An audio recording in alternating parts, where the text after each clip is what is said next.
Hey guys, magandang gabi. Welcome back po dito sa Gandara SRU channel. Andito na naman nga po ako, ang nag-iisa ninyo nagmamagandang Collegiate Recads tagbabalik upang magatid sa inyo ng latest update and fresh happenings tungkol sa TVJ.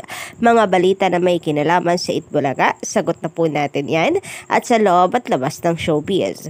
Kaya naman, kung isa ka sa hindi pa nakaka-subscribe dito sa aking channel, maaari lamang na pindutin po ninyo ang subscribe button at notification bell para maging updated at una ka sa nilalabas nating balita.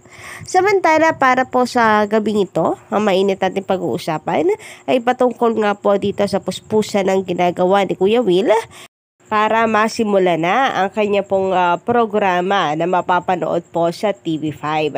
Sobrang dami na pong excited mga kadarwikan sa muling pagbabalik ni Kuya Will. Kaya naman na tila minamadali na rin ni Kuya Will ang lahat. Pina-finalize lang po at mapapanood na natin ito. Anyway, bago yan, ay nais ko po muna palang batiin ang TVJ sa kanilang YouTube channel. Dahil kung mapapansin po ninyo dito, malapit na pong mag 1 million subscribers ang TVJ Itbulaga. Ay Itbulaga TVJ YouTube channel po pala. So ayan, malapit na pong mag 1 million. Samantala kanilang Facebook ay nasa 2.4 million followers na. So ngayon pa lamang ay congratulations agad advance sa TVJ for hitting 1 million subscribers on YouTube. So malaking bagay po yan kadarwicads, no? Kasi syempre dagdag kita rin po sa TVJ yung nakukuha po nilang ads dito para po sa kanilang mga staff. Samantala, back po muna tayo dito kay Kuya Will. Sabi po dito sa article na inilabas ng Abante News, Willie Revillame may pa-audition na agad sa TV5 show niya. Malapit na talaga ang TV5 show ni Willie Revillame. Actually, panay na ang pa-audition ng TV host producer para sa mga talent na po pwedeng makasama sa kanyang pagbabalik sa Kapatid Network, ha? Kahapon nga habang nasa coffee project kami sa Willa Tower ay nakita namin ang isang talent manager na may mga kasamang alaga. May audition nga raw sila kay Kuya Will or kay Willie. At mukhang hindi lang iyon ang first day ng pa-audition ni Willie, ha? Teka, kahit kaya yung mga sikat na celebrity na gustong mag-co-host kay Willie kailangan pa ring mag-audition? Well, anyway, excited ang mga fans, netizens para sa bagong show ni Willie sa TV5. Yun na. And katunayan nga niyan, ito po at ipinakilala na ng Media Quest at ni Kuya Will ang Win Girls, ang tatlong magiging kasama po niya sa kanyang bagong programa. Ang kanyang unang makakasama sa pag-launch po ng kanyang bagong programa. So, unang pa lamang po yan, unang batch, maaari pa pong madagdagan ang magiging co-host ni Kuya Will sa kanyang programa. Samantala, ayon naman dito sa chika ni Christopher Min sa programa ni Kuya Will, malapit na po natin itong mapanood. Nako, sana po ma-announce na nga po ang pet siya at syempre ang time slot nito. Puro kasi pahiwatig na malapit na po itong mapanood, pero ang maganda po dito is finally pinangalanan or pinaalam na ni Nanay Christy kung ano ang magiging title ng programa ni Kuya Will. And tama nga po, yung nabasa natin sa post ni Atty. Buko.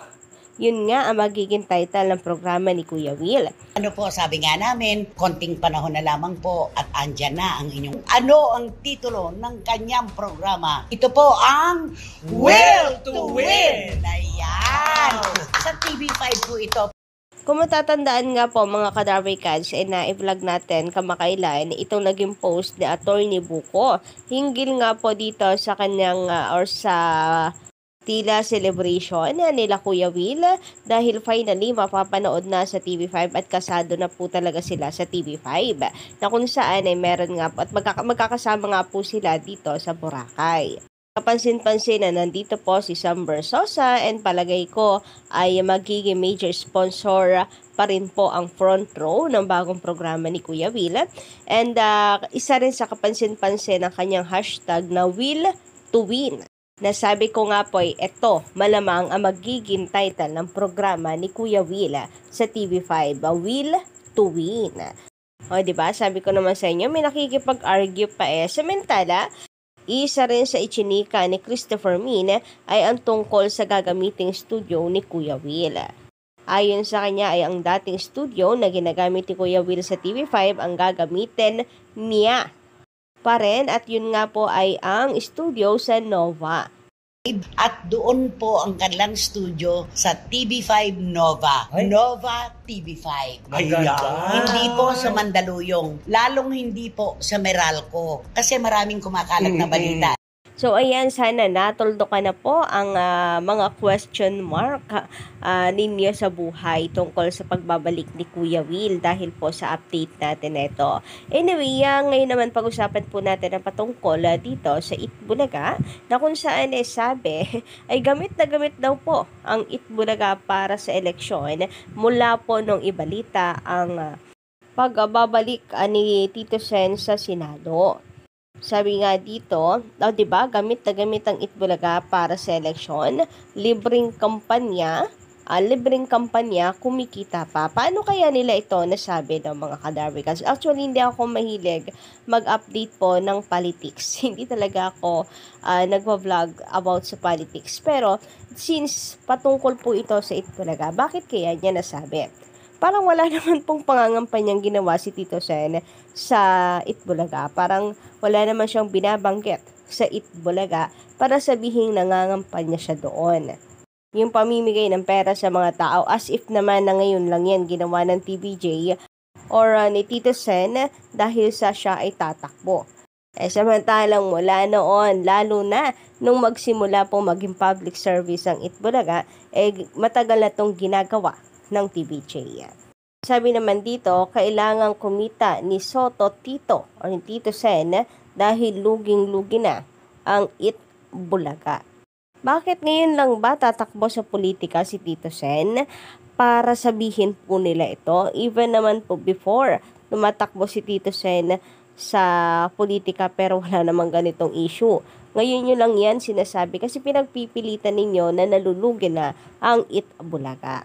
Kayo lang naman yung pilit na kinukonek ang politics sa Itbulaga. Samantalang ang TVJ, never po yung gagawin dahil mahal po nila ang Itbulaga. Kahit noon, talagang pag nangangampanya si Tito Sen, umaalis muna siya sa EB. And hindi ako magtataka kapag nagsimula na pong eleksyon at sigurado tatakbo si Tito Sen, mawawala po siya pansamantala ulit dito sa EB.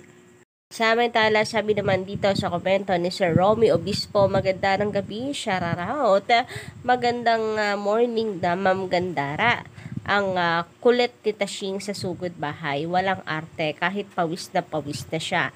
Kaya nga po, and I'm hoping na sana masundan pa ulit ang kanya pong pagbisita or pagsugod sa barangay. Sa ngayon, hindi po natin siya makikita, syempre, dahil recorded po ang EB, lalo na Monday, Tuesday, pero pagdating ng Wednesday, minsan recorded pero madalas live na hanggang Saturday.